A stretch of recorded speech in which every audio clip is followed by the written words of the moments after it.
Bon, le travail n'a pas en soi de valeur anthropologique, sinon vive l'esclavage.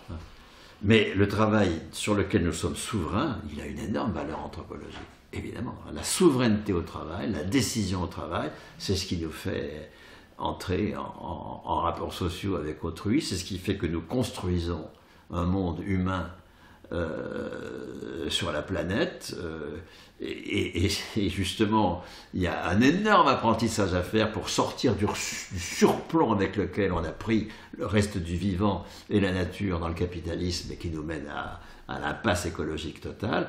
Se libérer du travail, c'est accepter que le travail ce soit de la merde. Enfin, c'est incroyable. Il ne s'agit pas de se libérer du travail, il s'agit de libérer le travail de la folie capitaliste et de devenir souverain sur le travail.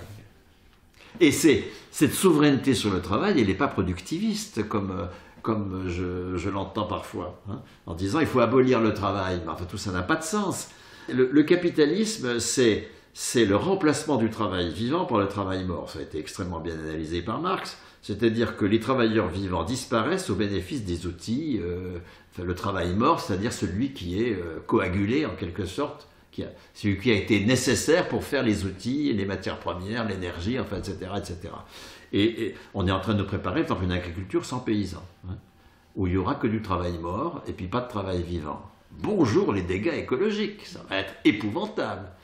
Bon, donc, si au contraire nous sortons de cette logique folle pour affirmer le travail vivant au cœur de la production, nous allons sortir de la logique prédatrice du capitalisme. Aller plus loin que ce qu'ont fait Marcel Paul, Maurice Thorez ou Ambroise Croizat, c'est généraliser de 18 ans à la mort le salaire comme droit politique de la personne et comme le salaire comme condition de la souveraineté sur le travail.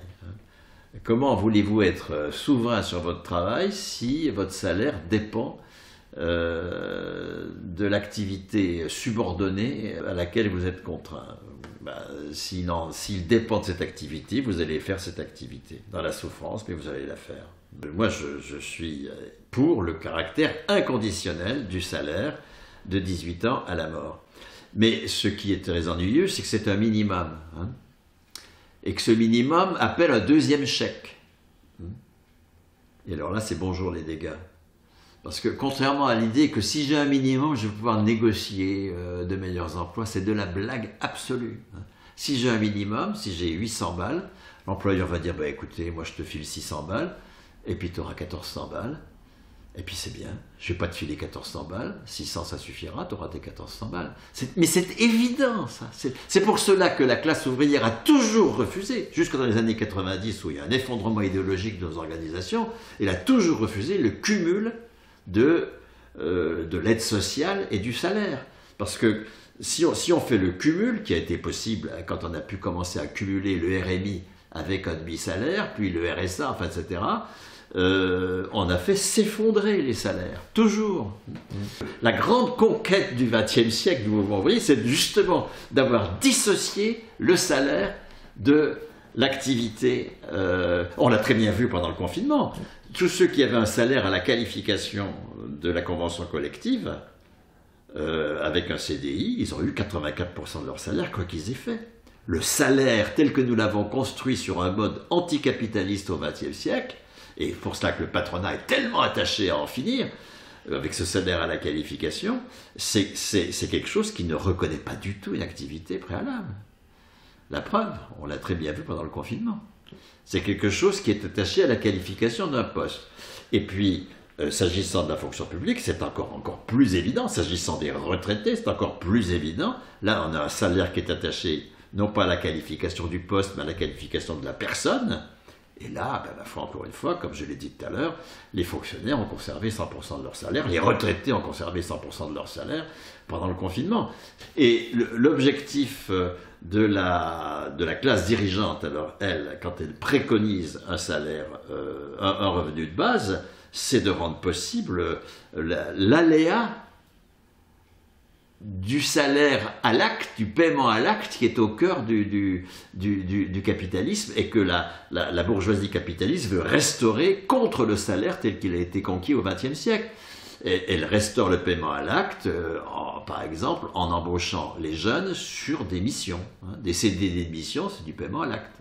Un jeune n'est jamais embauché au salaire de la convention collective. Il va être embauché sur des paiements à l'acte. Donc, or, le paiement à l'acte, et surtout en encourageant le travail indépendant, etc. Bon, les travailleurs du clic, enfin, etc., etc., etc. Tout le travail de plateforme qui est totalement encouragé aujourd'hui et qui est un travail qui échappe complètement au salaire, à la qualification, justement, qui est un travail avec un mode de rémunération extrêmement régressif. On est avant 1910 chez Uber, puisque c'est en 1910, avec le Code du travail, que l'on commence à changer la donne et à instituer un salaire à la qualification. Et donc le revenu de base, pour la fraction de la classe dirigeante la plus centrale, la plus décisive, c'est absolument nécessaire comme filet de sécurité inconditionnel qui va rendre possible la suppression du salaire à la qualification, la suppression du salaire à la qualification personnelle, pour le remplacer par un revenu contributif, par quelque chose qui soit du paiement à l'acte généralisé.